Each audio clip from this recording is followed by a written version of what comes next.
लगता था कि अमीर बहू ज्यादा अच्छी है, इसलिए वह सीता को अक्सर नजरअंदाज कर देती थी। ये लो छोटी बहू, मैंने ये साड़ी तुम्हारे लिए ली है, 20,000। एक गांव में सावित्री नाम की एक सास रहती थी। उसके 2 बेटे थे और 2 बहुएं, एक अमीर और एक गरीब। रोहन की शादी अमीर घर की लड़की प्रिया से हुई थी और सोहन की शादी गरीब लेकिन संस्कारी लड़की सीता से हुई थी। प्रिया को अपने अमीर होने का बहुत घमंड था।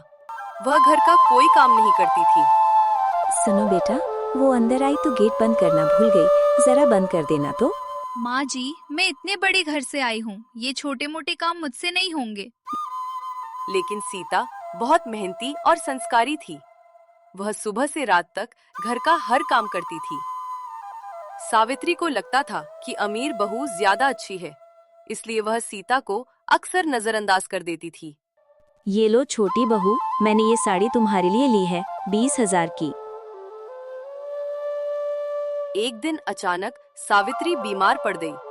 उस समय प्रिया ने अपनी जिम्मेदारी से बचने की कोशिश की। माँ जी, मुझे अभी शॉपिंग के लिए जाना है, मुझे देर हो रही है। लेकिन सीता ने पूरे दिल से अपनी सास की सेवा की। माँ जी, आप आराम कीजिए, मैं खाना बना देती हूँ। माँ जी चिंता मत कीजिए, मैं दवा भी लाऊंगी और आपका ध्यान भी रखूंगी। कुछ दिनों बाद सावित्री ठीक हो गई और उसे अपनी गलती का एहसास हुआ। सॉरी बहू, मुझे माफ कर दो, मैंने तुम्हारी कद्र नहीं की। माँ जी, इंसान की पहचान उसके कर्म से होती है। मुझे माफ कर दीजिए, मुझसे गलती हो गई। माँ जी, परिवार ही सबसे बड़ी दौलत है। उस दिन सावित्री को समझ आ गया कि इंसान की असली कीमत पैसे से नहीं, बल्कि उसके अच्छे कर्मों से होती है। Like, share, subscribe my channel.